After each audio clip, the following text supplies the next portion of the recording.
திருமணமானதை மறைத்து தன்னை திருமணம் செய்து நகை பணம் மோசடி செய்ததாக துணை நடிகை அளித்த புகாரில் நடிகர் காதல் சுகுமார் மீது 3 பிரிவுகளின் கீழ் வழக்கு பதிவு செய்யப்பட்டுள்ளது. கூடுதல் தகவல்களை தருகிறார் எமது செய்தியாளர் கதிரவன். கதிரவன், வணக்கம். விவரங்கள் என்ன?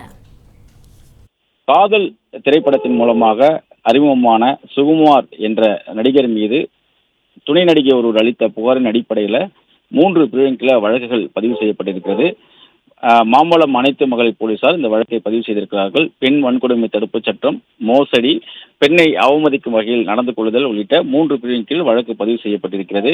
குறிப்பாக திருமணமானதை மறைத்து தனக்கு விவாகரத்து ஆகிவிட்டதாக கூறி அந்த துணை நடிகையை இரண்டாவதாக திருமணம் செய்து கொண்டதாகவும் 3 வருடங்களாக கணவன் மனைவி போல வாழ்ந்த நிலையில 7 லட்சம் ரூபாய் வரை நகை பணத்தை வாங்கி வைத்துவிட்டு மோசடியில் ஈடுபட்டதாக காவல் ஆணையர் அலுவலகத்தில் புகாரானது அளிக்கப்பட்டது. அந்த புகாரின் அடிப்படையில் மாம்பழம் காவல்துறையினர், மாம்பழம் அனைத்து மகளிர் காவல்துறையினர் அவரிடம் விசாரணை மேற்கொண்டதாகவும், விசாரணையின் போது 7 லட்சம் ரூபாய்க்கான காசோலையை வழங்கியதாகவும், ஆனால் காசோலையை வங்கியில் செலுத்திய போது அது பணம் இல்லாமல் திரும்பிவிட்டதாக கூறி மீண்டும் காவல் நிலையத்தில் விசாரணைக்கு அழைத்த போது அவர் வர மறுத்ததாகவும், மேலும் அந்த துணை நடிகை அழைத்து மிரட்டியதாகவும் புகார்கள் அளிக்கப்பட்ட நிலையில் தற்போது அவர் மீது 3 பிரிவின் கீழ் வழக்குகள் பதிவு செய்யப்பட்டிருக்கிறது.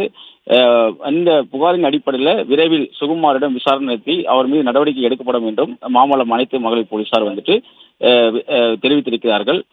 3 ஆண்டுகள் ஒன்றாக சேர்ந்து வாழ்ந்ததாகவும், ஏற்கனவே திருமணம் ஆகி விவாகரத்து பெற்றுள்ளேன் என்று கூறியும், நான் உன்னை நல்ல முறையில் பார்த்துக் கொள்கிறேன் என்று கூறி பணம் நகைகளை பெற்றுக்கொண்டு மோசடி செய்ததாக கொடுத்த புகாரின் அடிப்படையில் 3 காசோலைகளை கொடுத்ததாகவும், ஆனால் அந்த காசோலைகளை திரும்பி கேட்டும் என் வீட்டுக்கு அத்துமுறை நுழைந்து புகாரை வாபஸ் வாங்க வேண்டும் என்று 2 காசோலை திருப்பி தந்துவிட, இல்லை என்றால் உன்னை கொண்டு விடுவேன் என்று அந்த நடிகை புகார் அளித்ததாகவும், அந்த புகாரின் அடிப்படையில் இந்த வழக்குகள் பதிவு செய்திருப்பதாகவும் காவல்துறை தரப்புல தெரிவிக்கப்பட்டிருக்கிறது.